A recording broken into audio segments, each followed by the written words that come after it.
Yes Shah Jahan, അവിടെയാണ് പ്രധാനപ്പെട്ട ഒരു ചോദ്യം ഉയരുന്നത്. ആര് കടിഞ്ഞാണിടും?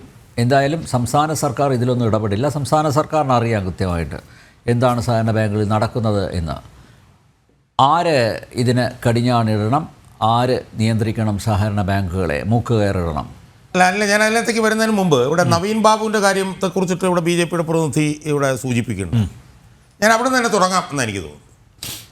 ഇപ്പം എന്നെ സംബന്ധിച്ചിടത്തോളം ഞാനൊരു വ്യക്തി മാത്രമാണ്. എനിക്ക് പാർട്ടിയില്ല, ഗ്രൂപ്പില്ല, ഒന്നുമില്ല, ഭരണമില്ല, പ്രതിപക്ഷമില്ല, ഒന്നുമില്ല. ഞാൻ ഈ നവീൻ ബാബുവിൻ്റെ വിഷയവുമായി ബന്ധപ്പെട്ട് ഇന്ന് 46ാമത്തെ വീഡിയോ എൻ്റെ പ്രതിപക്ഷ യൂട്യൂബ് ചാനലിൽ വന്നിട്ടാണ് ഞാൻ ഈ ചർച്ചയിൽ ഇപ്പോൾ പങ്കെടുത്തുകൊണ്ടിരിക്കുന്നത്. ഇവിടെ നവീൻ ബാബുവിനെ കുറിച്ചിട്ട് പറഞ്ഞല്ലോ. നവീൻ ബാബു വിഷയത്തിൽ ആരാണ് നവീൻ ബാബു? കണ്ണൂർ ബ്യൂറോക്രസിയിലെ രണ്ടാമനായിരുന്നു. അയാൾ കൊല്ലപ്പെട്ടതാണെന്ന് എല്ലാവർക്കും മനസ്സിലായിട്ടുണ്ട്. ആ വിഷയത്തിൽ അയാൾ കൊല്ലപ്പെട്ട് 2 മാസം കഴിഞ്ഞിട്ടും ഇവിടുത്തെ കോൺഗ്രസ്സുകാരനും ഇവിടുത്തെ BJPക്കാരനും എന്ത് ജനകീയ സമ്മർദ്ദം ഇവിടെ ഉണ്ടാക്കി? എൻ്റെ ചോദ്യത്തിന് മറുപടി വേണം. എന്ത് ജനകീയ സമ്മർദ്ദം ഇവിടെ ഉണ്ടാക്കി? നവീൻ ബാബു കൊല്ലപ്പെട്ടതാണെന്നുള്ളതിന് 1 ഡസൻ തെളിവ് ഞാൻ തരാം. 1 ഡസൻ തെളിവ്.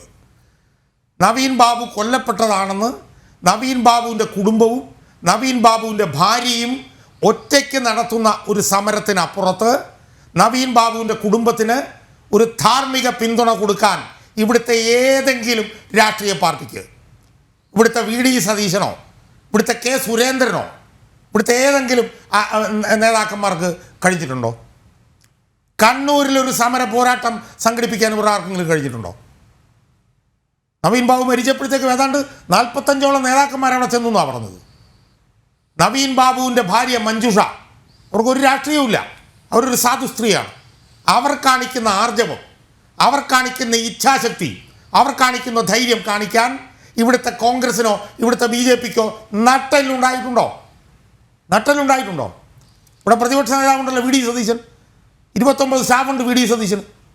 10-30-40 ലക്ഷം രൂപയാണ് ശമ്പളത്തിന് വേണ്ടിയിട്ട് ചെലവഴിക്കുന്നത്. എന്താണ് അയാൾ ചെയ്തിട്ടുള്ളത് ഇവിടെ? ഇനി സഹകരണ മേഖലയിലേക്ക് ഞാൻ വരുന്നതിന് മുമ്പേ ഇവിടെ കോൺഗ്രസിൻ്റെ പ്രതിനിധി തൃശ്ശൂർ ജില്ലയിൽ കരുവന്നൂർ വിഷയത്തിൽ കോൺഗ്രസ്സാണ് മുന്നിലെന്ന് പറഞ്ഞു. ഒന്നുമല്ല. തൃശ്ശൂർ ജില്ലയിൽ സഹകരണ മേഖലയിൽ നടക്കുന്ന തട്ടിപ്പുകൾക്ക് മുന്നിൽ ഒരു കോൺഗ്രസ്സുകാരനുണ്ട്, ഒരു കോൺഗ്രസ് നേതാവുണ്ട്. അയാളുടെ പേര് അനിൽ അക്കര എന്നാണ്. അയാൾ കോൺഗ്രസിൻ്റെ മുൻ MLA ആണ്. അയാൾ അവിടെ ഈ സഹകരണ മേഖലയിലും ഈ multi state cooperative society Highrich എന്നൊക്കെ പറഞ്ഞ് നിരന്തരമായ സമരം അവിടെ നടക്കുമ്പോൾ അയാൾക്ക് ഒരു പിന്തുണ കൊടുക്കാൻ ഒരു കുഞ്ഞൂട്ടി കോൺഗ്രസ്സുകാരനെ നിങ്ങൾക്കൊന്ന് കാണിച്ചു തരാമോ? തൃശ്ശൂർ ജില്ലയിൽ ഒരുത്തനുമില്ല. അവിടെ അനിലക്കര മാത്രമേ ഉള്ളൂ. അനിലക്കര കോൺഗ്രസ്സുകാരനല്ലേന്ന് ചോദിച്ചാലാണ്. പക്ഷേ അനിലക്കരയ്ക്ക് പിന്തുണ കൊടുക്കാൻ ഒരു കോൺഗ്രസ്സുകാരനും അവിടെ ഇല്ല. കാരണം അവിടെയുള്ളവന്മാരെല്ലാം ഇതുപോലുള്ള നിക്ഷിപ്ത താല്പര്യക്കാരിൽ നിന്ന് പണം പറ്റുന്നവരാണ്. ഇനി സഹകരണ മേഖലയിലേക്ക് വരാം. സഹകരണ മേഖലയുടെ കാര്യം പറയുമ്പം ഇവിടെ പ്രതിപക്ഷവും മറ്റവരും എല്ലാം ഒന്നാകുന്നു. ഇവിടെ ഭരണപക്ഷവും ഒന്നാകുന്നു, അന്വേഷണത്തെ തടസ്സപ്പെടുത്തുന്നു എന്നൊക്കെയാണല്ലോ BJP പ്രതിനിധി ഇവിടെ പറഞ്ഞത്. ഞാൻ ചോദിക്കട്ടെ, BJP പ്രതിനിധി ഡൽഹിയിൽ ഭരിക്കുന്ന പാർട്ടിയുടെ നേതാവായിട്ടുള്ള മുഖ്യമന്ത്രിയായിട്ടുള്ള അരവിന്ദ് കെജ്രിവാളിനെ 4.5 മാസക്കാലം പിടിച്ച് ജയിലിലിട്ടവരല്ലേ നിങ്ങൾ? എന്ത് തെളിവ് പുറത്തു കൊണ്ടുവന്നു? ഇപ്പോൾ ജാമ്യത്തിൽ പുറത്തു വന്നു. എന്ത് തെളിവ് പുറത്തു കൊണ്ടുവന്നു? ഒരു തെളിവുമില്ലാതെ ഒരു മുഖ്യമന്ത്രിയെ പിടിച്ച് 4.5 മാസം ജയിലിലിട്ട നിങ്ങൾ കേരളത്തിൽ എന്ത് ചെയ്തു? നിങ്ങൾ കേരളത്തിൽ? നിങ്ങൾക്കൊന്നും ചെയ്യാൻ പറ്റില്ല. കാരണം നിങ്ങൾക്കെതിരെ കേസ് കിടപ്പുണ്ട് ഇവിടെ. പിന്നെ വളരെ വാചാലമായിട്ടുള്ള സംസാരം ഇവിടെ കേട്ടു. ഒരൊറ്റ കാര്യം മാത്രം ഞാൻ പറയാം. നിങ്ങൾ 3ാം തവണ അധികാരത്തിലിരിക്കുകയാണ്. നിങ്ങൾക്ക് ആർജവും ഇച്ഛാശക്തിയും ഉണ്ടെങ്കിൽ നിങ്ങൾ 1 മിനിറ്റ് വിചാരിച്ചാൽ മതി.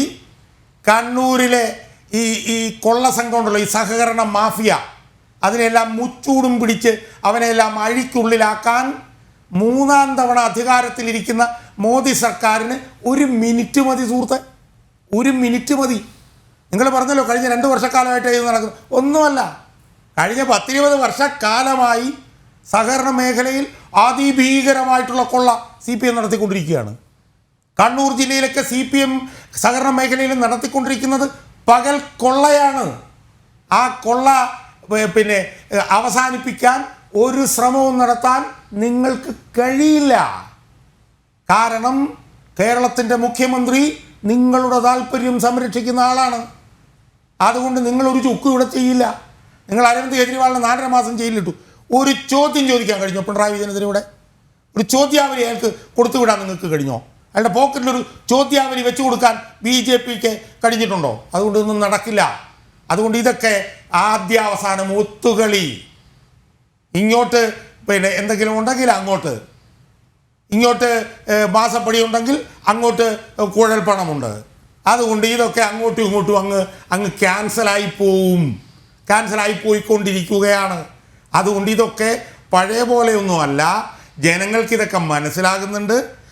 അതൊക്കെ കൊണ്ടാണ് വ്യക്തി എന്നുള്ള നിലയിൽ ഞാൻ ചെയ്യുന്ന വീഡിയോകളൊക്കെ തന്നെ ലക്ഷക്കണക്കിന് ആളുകൾ കാണുന്നത്. ഇതൊക്കെ എവിടെ ചെന്ന് അവസാനിക്കുന്നൊന്നും ഞാൻ പറയുന്നില്ല. പക്ഷേ ഞാനൊക്കെ നടത്തുന്ന പിന്നെ രാഷ്ട്രീയ പ്രവർത്തനം ഫലം ചെയ്യുന്നുണ്ട് എന്നാണ് എനിക്ക് സൂചിപ്പിക്കാനുള്ളത്. ഇവിടെ എല്ലാ രാഷ്ട്രീയ പാർട്ടികളും ചത്തുമലച്ചു കിടക്കുകയാണ്. അതുകൊണ്ട് ജനം ഇങ്ങനെ അനുഭവിച്ചുകൊണ്ടിരിക്കും. സഹകരണ മേഖലയിലെ കൊള്ള തുടർന്നുകൊണ്ടിരിക്കും. ആളുകൾ ആത്മഹത്യ ചെയ്തുകൊണ്ടിരിക്കും.